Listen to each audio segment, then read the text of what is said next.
Salve, salve nação rubro-negra, sejam bem-vindos a mais um vídeo aqui do canal. Então pessoal, nesse vídeo a gente vai fazer um corte, tá bom, do programa Jogo Aberto, onde a gente vai estar vendo ali a Renata Fancy e sim os demais comentaristas rasgando elogios ao Mengão, tá bom? O Mengão atropelou o Cruzeiro ontem no Maracanã e a gente vai estar acompanhando tudo isso aqui nesse vídeo. Mas antes, peço que por favor se inscreva no canal, deixe seu like e ative o sino para ser notificado sempre que sair um vídeo novo aqui do canal, tá bom?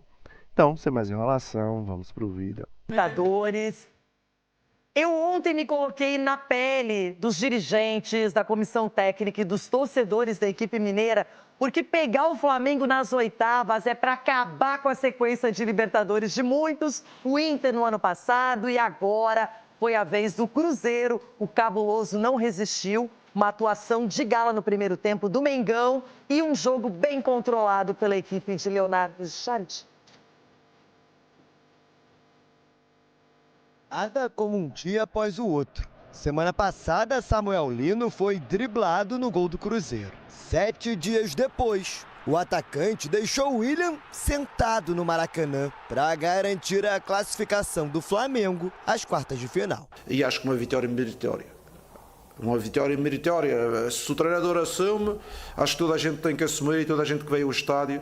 Eu vi a felicidade das pessoas também pela qualidade do jogo que a gente produzia. Com um empate em 1-1 no jogo de ida, as equipes precisavam de uma vitória no Maracanã para avançar na Libertadores. O torcedor encheu o estádio. Mais de 72 mil pessoas assistiram um Flamengo dominante em 45 minutos. Uma sequência de chances criadas. Léo Ortiz de cabeça, Samuel Lino da entrada da área, Pedro na batida dividida e depois no toque colocado por cima. Mas para a bola entrar, faltava a magia da camisa 10. E foi aí que a Arrascaeta apareceu. Feliz por ganhar, principalmente. Cruzeiro é um time que eu respeito e tenho um carinho muito grande, mas hoje era um jogo muito decisivo para nós. O uruguaio tabelou com Pedro e com carinho achou o ângulo de Otávio para fazer 1-0.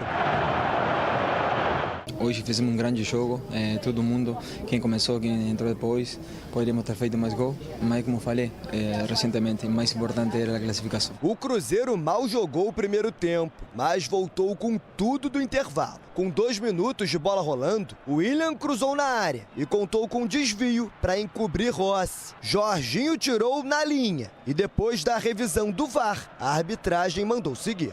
Valeu não, quase não, valeu como um gol. Valeu como o gol da classificação. Acho que esses pequenos detalhes fazem a diferença, de estar sempre ligado, acreditar até o último segundo, né, nesses lances assim. No lance seguinte, o empate. Um chutaço de Lucas Romero para deixar tudo igual, 1-1. A gente se cobra bastante, obviamente a gente não está contente com esse início de segundo tempo, não pode acontecer porque isso pode custar caro. Só que foi justamente no momento em que os mineiros eram melhores que o Flamengo reagiu. A pintura aconteceu. De Arrascaeta para Pedro, que encontrou Samuel Lino. Fim de jogo, 2-1.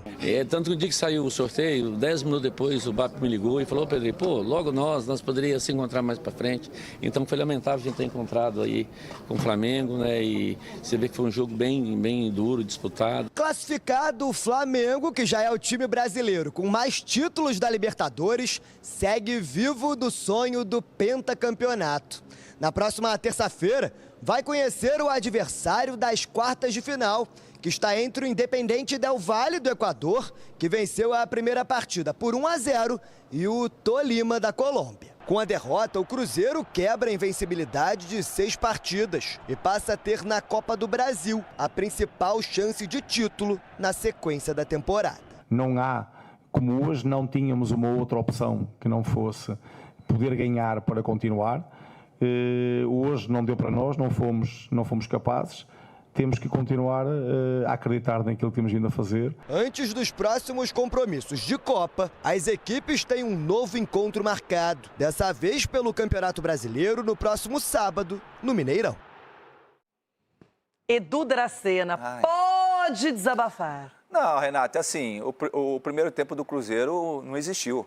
O Cruzeiro não jogou bem, né? Deu espaço para a equipe do Flamengo, e você dando espaço para jogadores de qualidade, é isso que acontece. Saiu barato ainda, só 1-0 no primeiro tempo, porque o que o Flamengo criou e chances para fazer o gol foi absurdo. Agora, o que me assustou bastante foi a atitude dos jogadores dentro de campo. A competição, competir, guerrear, sabe? É um jogo de mata-mata, você tem que estar concentrado. E jogos assim, como a gente falou, é jogo para time grande e jogador grande. Infelizmente, os jogadores do Cruzeiro grande não existiram ontem, que era o Matheus Pereira e o Gerson, que era para chamar a responsabilidade. Infelizmente, não chamaram. E isso pesou muito para o Cruzeiro. E mesmo assim, no segundo tempo, quando melhorou um pouquinho, o Cruzeiro foi lá e conseguiu empatar o jogo, mas logo em seguida você toma um gol, na minha visão, mal posicionado a parte defensiva.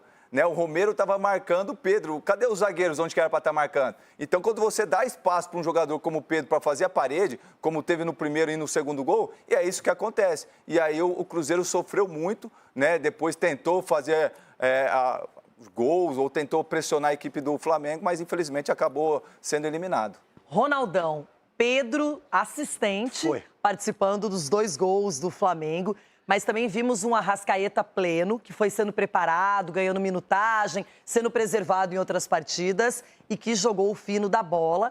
E a gente viu um Flamengo com o Jorginho também, atento, evitou um gol que poderia ter mudado a história da partida, apesar das inúmeras chances do Flamengo.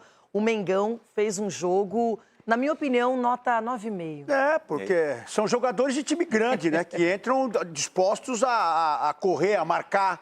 Eu vi aqui o Cruzeiro jogar contra o Corinthians aqui, quando deu 15 do segundo tempo, que entrou o time do Cruzeiro mesmo, eu falei, nossa, esses caras vão chegar lá no Rio, eles vão amassar o Flamengo, vão jogar de igual para igual. E eu falei aqui ontem 3-0, se entrasse no jogo o Matheus Pereira. Não entrou, filho.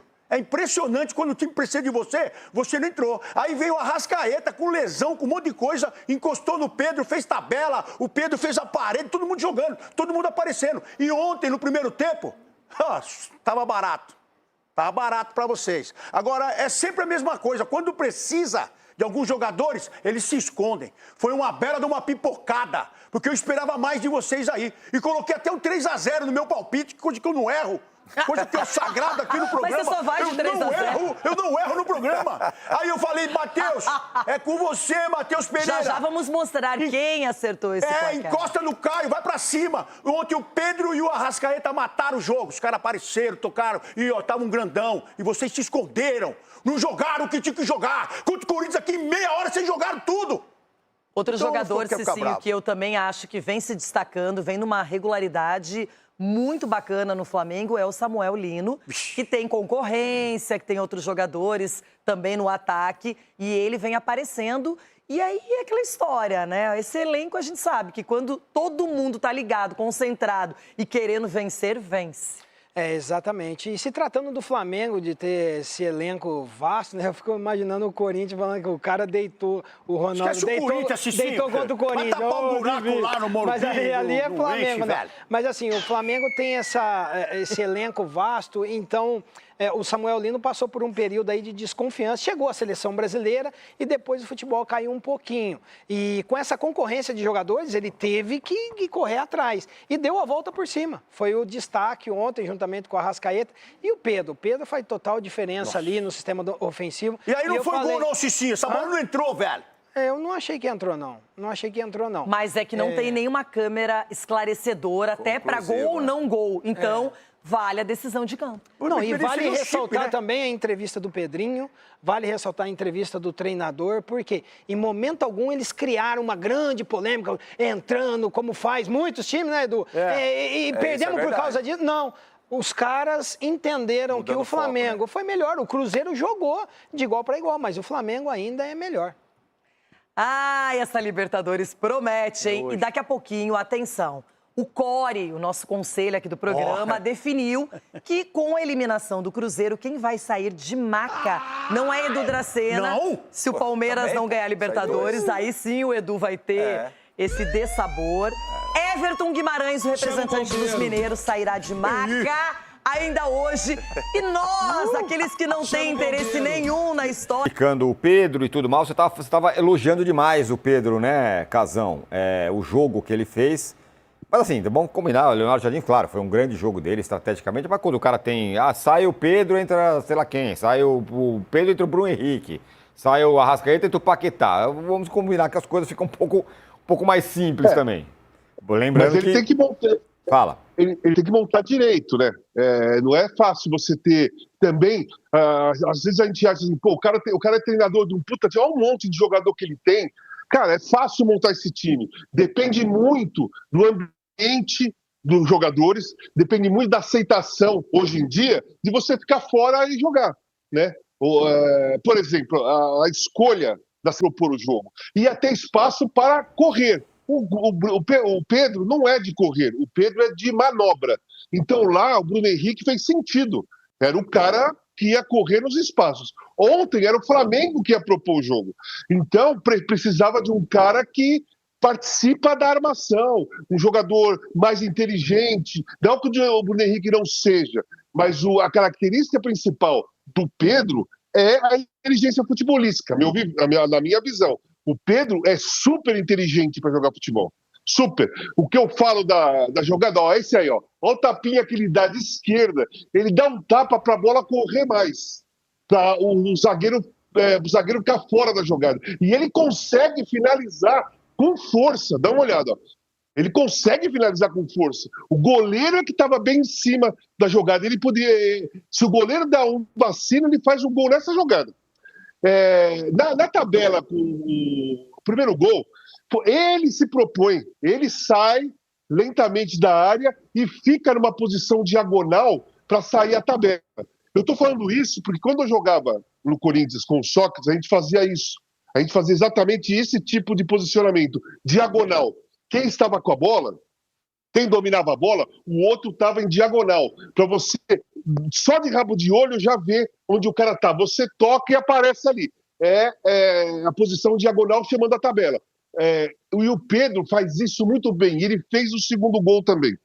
O Pedro, para mim, ele cabeceia bem, cabeceia muito bem. Ele bate tanto com o pé direito como com o esquerdo, chapado da entrada da área, com a potência, com precisão, com os dois pés, normal. Ele tem a alternativa do peito, porque ele já fez vários gols de peito. Ele sabe usar o peito para fazer um gol. E aí, o extra do centroavante, além dele fazer um monte de gols, ele é o artilheiro do campeonato, gente. Junto com o Pinheiros. Ele tem 14 gols no Brasileiro. E ontem ele deu 2 assistências. Então a gente vê vários tipos de Pedros durante um campeonato, durante um torneio e às vezes durante o próprio jogo. Você vê o Pedro artilheiro, você vê o Pedro que propõe o jogo, você vê o Pedro que abre espaço, você vê o Pedro que enfia uma bola para o cara fazer o gol. Então eu acho que o Pedro, como o Léo Jardim fez ontem no Maracanã, é imprescindível para o Flamengo. É imprescindível. O Flamengo, tendo que propor o jogo, o Pedro é o cara ideal. Quando eu falei do Ancelotti e tal, foi quase unânime nós mesmos discutindo lá atrás a convocação, centroavante. Ninguém falava de Igor Thiago. A gente falava de Pedro, a gente falava do João Pedro, a gente falava do Hendrick, né? Se falava nesse jogador, Igor Jesus, se falava desses jogadores. E o Pedro, para mim, eu sempre achei, desde quando o Pedro começou a jogar no Fluminense como titular, eu sempre achei o Pedro um centroavante muito acima da média, principalmente na inteligência futebolística. E ontem, não só ontem, mas pegando o jogo de ontem, que é o mais recente, você vê a falta que um jogador como esse fez num elenco de Copa do Mundo. Porque ele é diferente de todos os outros. O Ancelotti levou três centroavantes, dois centroavantes ou 3? Eu não me lembro. Hendrick e Igor Thiago, não foi? Isso. E o Neymar, o menino Ney, de centroavante. Não, sim. Ou mas o Neymar é outra. Quem? Ou o Vinícius, né, jogando como o último, né? Ele estava jogando. Né? Mas nenhum dos dois são centroavantes. Isso, eles podem colocar ali. Centroavante, ele levou o Hendrick e o Igor Thiago. Cara, não levou o João Pedro, né? E não levou o João Pedro. O Pedro, ele é completamente diferente de todos os outros. né? Então você ia ter uma alternativa numa partida, por exemplo, contra a Noruega, que os caras tocavam muito bem a bola, você ia ter a alternativa do cara que joga nos espaços, do cara que também dá assistência, não só finalizador. Então faltou, na minha opinião, um jogador como o Pedro no elenco da Seleção Brasileira na Copa 2026. Então, nação rubro-negra, esse foi o vídeo de hoje, tá bom? Espero que vocês tenham gostado. Vimos aí a Renata Fã juntamente com os demais comentaristas rasgando elogios ao Mengão. E eu gostaria de saber a opinião de vocês. Deixa aí nos comentários e não se esqueça de se inscrever no canal, deixar o seu like e ativar o sino para ser notificado sempre que sair um vídeo novo aqui do canal, tá bom? Então, até o próximo vídeo.